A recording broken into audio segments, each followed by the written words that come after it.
उद्धव ठाकरे राष्ट्रीय पातळीवरचे नेते झाल्यानं दिल्लीचा दौरा, महायुतीच्या टीकेला शिवसेना उद्धव बाळासाहेब ठाकरे पक्षाचं उत्तर। काँग्रेसकडून विधानसभेच्या 135 जागांवर दावा, काँग्रेसच्या दावेदारीनं ठाकरेंची शिवसेना आणि पवारांची राष्ट्रवादी अस्वस्थ, काँग्रेसला मोठा भाऊ बनण्याची घाई।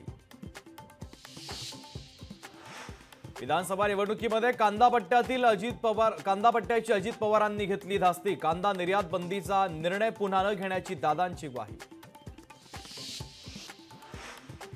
नाशिकमध्ये अजितदादांचं भाषण सुरू असताना लाडक्या बहिणींचा मात्र मेळाव्यातून काढता पाय, दादांचं भाषण ऐकण्याऐवजी बहिणींची जेवणासाठी झुंबड। रस्ते दुरुस्तीमध्ये अडथळा आणणाऱ्या अधिकाऱ्यांवर गुन्हे दाखल करा, मुख्यमंत्री एकनाथ शिंदेंचे प्रशासनाला आदेश। वक्फ सुधारणा विधेयक संसदेत मांडताना ठाकरेंच्या शिवसेनेचे खासदार गैरहजर, शिवसेना खासदार श्रीकांत शिंदेंचा आरोप।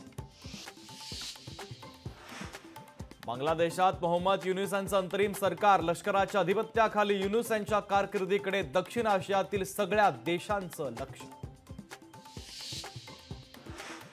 ऑलिम्पिकमध्ये हॉकीत भारताला ब्रॉन्झ मेडल, स्पेनला 2-1 पटकावलं पदक, तर भारत ऑलिम्पिकमध्ये चौथ्या पदक। वकील राजू पाटलांचा शुरंग बारणेंच्या खासदारकीवर आक्षेप, प्रचारात गैरप्रकार आणि मतांमध्ये तफावतीचा केला आरोप। नांदेडमध्ये काँग्रेसच्या बैठकीत वादावादी, निवडणुकीच्या पार्श्वभूमीवर कुणालाही पक्षामध्ये प्रवेश देऊ नका, पक्षप्रवेशावरून बैठकीमध्ये वाद। स्वाभिमान गमावल्याचं सोपं उदाहरण म्हणजे उद्धव ठाकरे, भाजपचे प्रवक्ते केशव उपाध्ये यांची उद्धव ठाकरे यांच्यावर टीका। मराठा समाजाचं वैर ओढून घेऊ नका, आरक्षण मिळेल तेव्हाच शांत बसणार, मनोज जरांगे पाटील आरक्षणाच्या भूमिकेवर ठाम।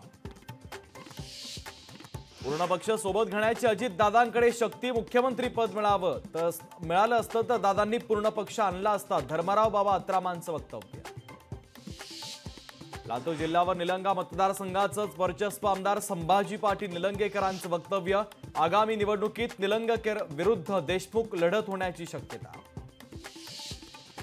नांदेडमध्ये मराठा आंदोलकांवर गुन्हे दाखल, राज ठाकरेंच्या दौऱ्यात आंदोलन केल्यानं गुन्हे दाखल।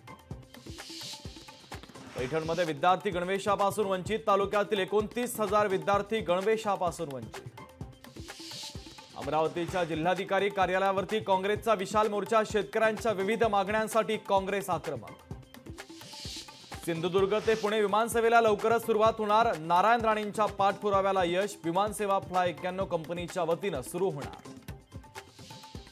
कुस्तीपटू अमन सेहरावत उपांत्य फेरीमध्ये दाखल, तर अमन सेहरावत पदकापासून फक्त 1 पाऊल दूर, अनिलवेयाच्या झेलीम खानचा केला पराभव। पुण्यामध्ये जॉय राईडसाठी सायकलींची चोरी, तर 2 सायकल चोरांना पोलिसांकडून अटक, छंद म्हणून वेगवेगळ्या सायकली चोरायची चोरटे। राष्ट्रवादी शरदचंद्र पवार पक्षाची शिवस्वराज्य यात्रा उद्यापासून, आगामी विधानसभा निवडणुकांच्या पार्श्वभूमीवर यात्रेचं आयोजन, 10 दिवसात शिवस्वराज्य यात्रा 7 जिल्ह्यांमध्ये प्रचार करणार। पोलिसांनी बच्चू कडूंच्या उद्याच्या मोर्चाची परवानगी नाकारली, मात्र बच्चू कडू छत्रपती संभाजीनगरच्या मोर्चावर ठाम।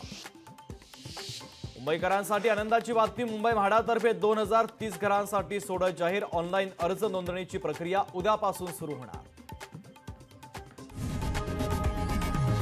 लोकशाही मराठी, ऐका, पहा, जागरूक रहा।